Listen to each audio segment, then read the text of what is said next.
La destinée est déterminée par la qualité des pensées que nous avons. Ce que tu penses détermine ce que tu fais. Ce que tu fais détermine ce que tu as l'habitude de faire. Ce qui est une habitude devient un caractère et le caractère devient une destinée. Donc tout commence dans les pensées. Dis à ton voisin, fais attention à tes pensées. Quand ça reste au niveau des pensées, ça n'a encore rien créé. Voilà pourquoi dans Proverbes on dit, quand l'orgueil commence à monter, que des mauvaises pensées commencent à arriver, ferme la bouche. Que tu penses au moins, mais que ces pensées ne soient pas validées par la bouche. Je peux encore penser que j'ai échoué. Ça arrive à quelqu'un d'avoir de telles pensées. Mais que ça...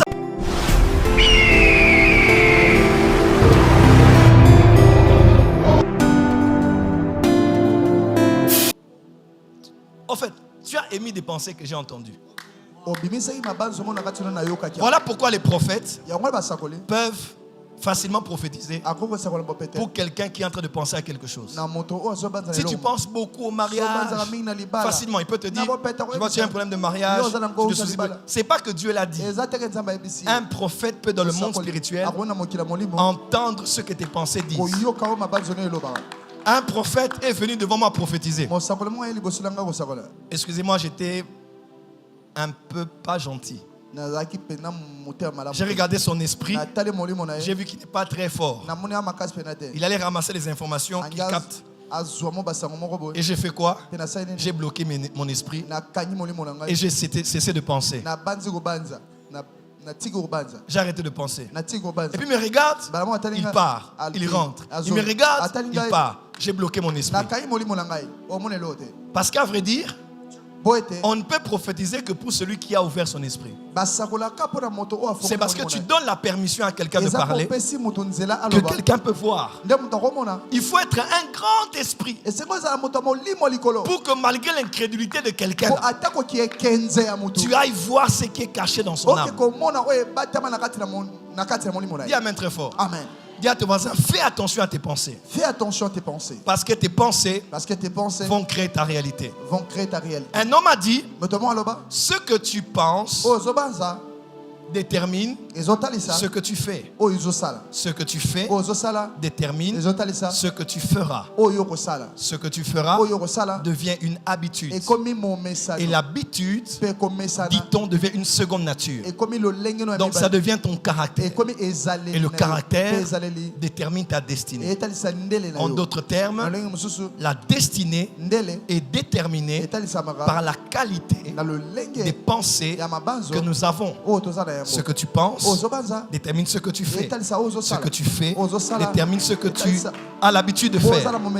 Ce qui est une habitude devient un caractère et le caractère devient une destinée. Donc tout commence dans les pensées. Dis à ton voisin, fais attention à tes pensées.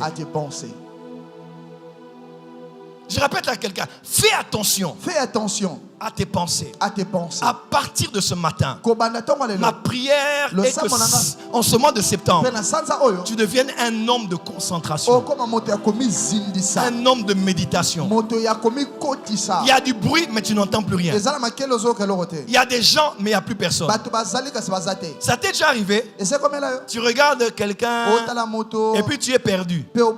Tu as l'impression que tu ne vois plus personne autour. Tu as déjà remarqué ça? Quand tu regardes quelque chose et quelqu'un te réveille, tu rêves. Pourquoi? Le focus rend aveugle. Une personne concentrée qui a ajusté toutes ses pensées sur un objectif devient aveugle à tout ce qui se passe autour d'elle. Frère, maîtrise tes pensées. Quand des pensées qui ne glorifient pas Dieu viennent, maîtrise tes pensées. Parce que tes pensées peuvent créer ta réalité. Mais nous avons dit ce matin, il y a aussi une deuxième source de création. Et c'est la source qu'on appelle les paroles. Déjà les pensées peuvent avoir de l'impact sans l'usage de la bouche. Pourquoi?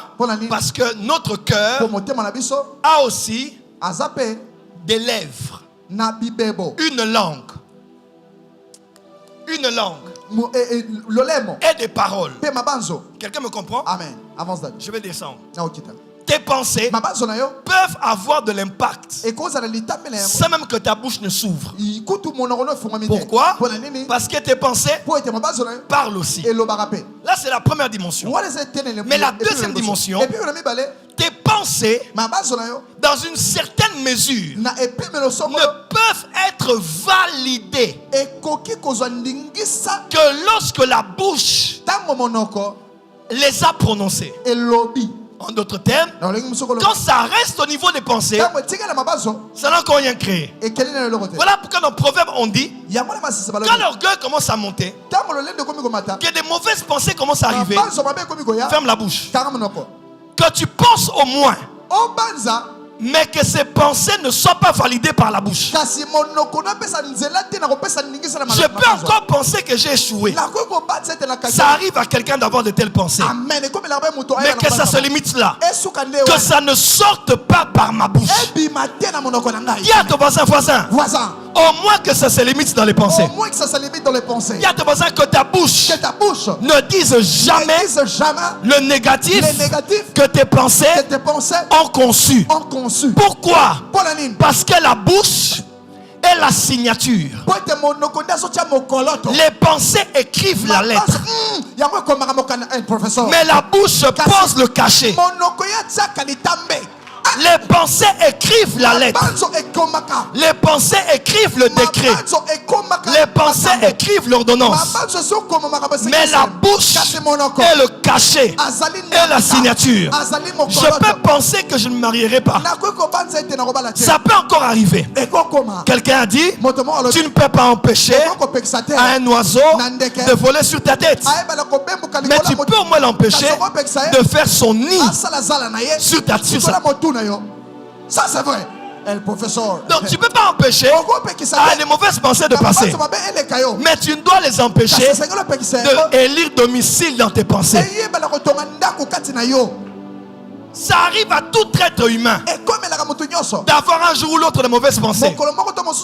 Mais ta bouche ne doit pas valider ce que tes pensées ont pensé. Dis à ton voisin, ferme la bouche. Ferme. Do you believe this miracle? Supernatural, dunamis power. Are you hearing me? Receive a miracle.